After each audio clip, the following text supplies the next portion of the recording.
জীবনের চাহিদাগুলো যত কম থাকবে ততই আমরা মানসিক এবং শারীরিকভাবে সুখী থাকতে পারবো। সমস্যাহীন কিন্তু পৃথিবী হয় না। সমস্যা, অভাব, অবসাদ এগুলো কিন্তু আমাদের জীবনে থাকবে। এগুলো থেকে আসলে আমাদের পালিয়ে বাঁচার কোনো উপায় নেই।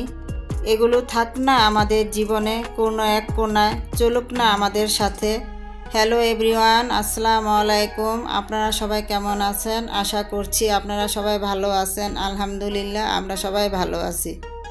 শিরিন ডেইলি ব্লগে সবাইকে স্বাগতম। তো আরেকটি নতুন ভিডিও নিয়ে আপনাদের মাঝে হাজির হয়ে গেলাম। তো এখন রাত্রে খাবারের পর যে টেবিলটা খুব অগোছানো থাকে, তো আমি চেষ্টা করি রাত্রে সব গুছিয়ে রাখার জন্য। আর রাত্রে খাবার পর যে প্লেট গ্লাস হয়ে যায় ওগুলি ভালো করে ক্লিন করে রাখি। তাহলে হয় কি, সকালবেলা যখন ঘুম থেকে উঠে রান্নাঘরে নাস্তা বানানোর জন্য আসি তখন মন মাইন্ডটা খুব ফ্রেশ থাকে। যেহেতু সকালবেলা খুব আমার তাড়াহুড়া থাকে, খুব ব্যস্ততেই দিন কাটে, কেননা সাহেবের অফিস আছে, ছেলেও ভার্সিটি যায়। তো এইভাবে যদি নিয়ম মেনে কাজগুলো করে থাকি তাহলে আসলে কাজগুলো খুব সহজে হয়ে যায়। যদিও এখন শীতের দিন, পানি প্রচুর ঠান্ডা থাকে রাত্রেবেলা, তারপরেও চেষ্টা করি সবগুলো কাজ আমি গুছিয়ে রাখার জন্য। যাই হোক, কথা বলতে বলতে আমি প্লেট গ্লাসগুলো প্রায় ধুয়ে নিয়েছি। এখন কাউন্টার টপটা আমি ভালো করে মুছে দেব। কাছে দূরে যে যেখান থেকে এই মুহূর্তে আমার ভিডিওটি দেখছেন, যদি আমার ভিডিওটি ভালো লেগে থাকে তাহলে অবশ্যই একটি লাইক দিয়ে দিবেন।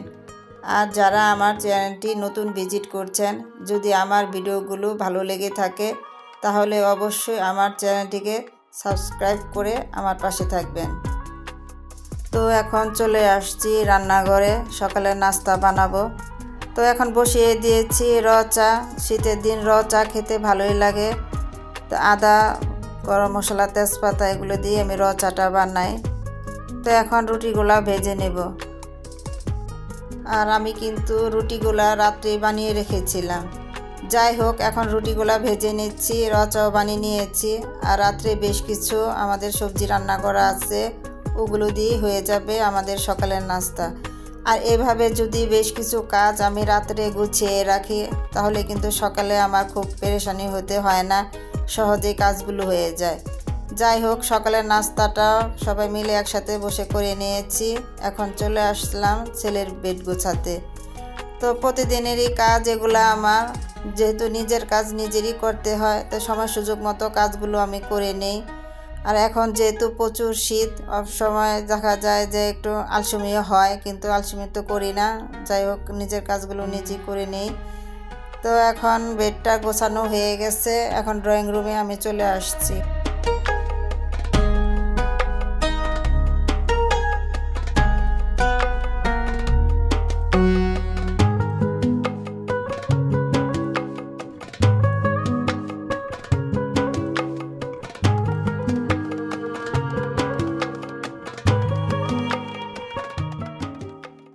বেডগুলো গুছিয়ে রেখে ঘরের বেশ কিছু কাজ আমি করে নিয়েছি।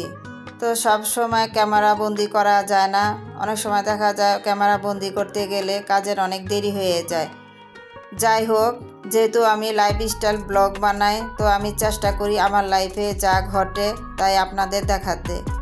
যাই হোক, আপনাদের মাঝে আমি কিছুটা জায়গা করে নেওয়ার চেষ্টা করছি। যদি আমার ভিডিওটি ভালো লেগে থাকে তাহলে অবশ্যই আমার চ্যানেলটিকে সাবস্ক্রাইব করে দিবেন। আর ভিডিওর এই পর্যায়ে এসে বরাবরের মতো আজকেও আমি আপনাদের রিকোয়েস্ট করব, যারা এখনও আমার ভিডিওতে একটি লাইক দেননি প্লিজ একটি লাইক দিয়ে দিবেন।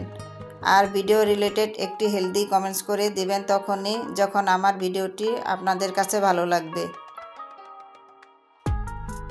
তো কথা বলতে বলতে ঘরের বেশ কিছু কাজ আমি করে নিয়েছি। ঘরটা ঝাড়ু দেওয়া যেহেতু হয়ে গেছে, এখন আমি ফার্নিচারগুলো সব মুছে নেব। তো এই কাজটা না আমি প্রতিদিনই করি, ঘরটা আগে ঝাড়ু দিয়ে নিই, তখন পরে এই ফার্নিচারগুলো, আসবাবপত্র যা আছে সব আমি মুছে নিই।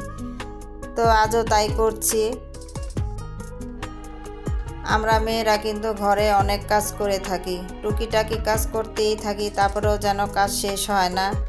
আচ্ছা যাই হোক, এখন আমি আমার এই সুর একটার উপরে মানি প্লান্ট গাছটা এনে রেখে দিলাম। দেখতে আসলে গাছটা খুব ভালো লাগছে।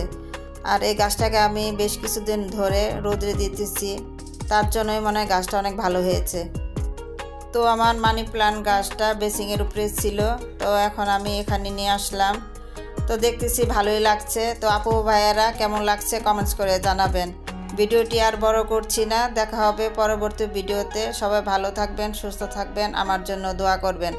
আর আমার ভিডিওটি যদি ভালো লেগে থাকে তাহলে আপনার আত্মীয় স্বজন বন্ধু বান্ধবের কাছে বেশি বেশি শেয়ার করে দিবেন। আল্লাহ হাফেজ।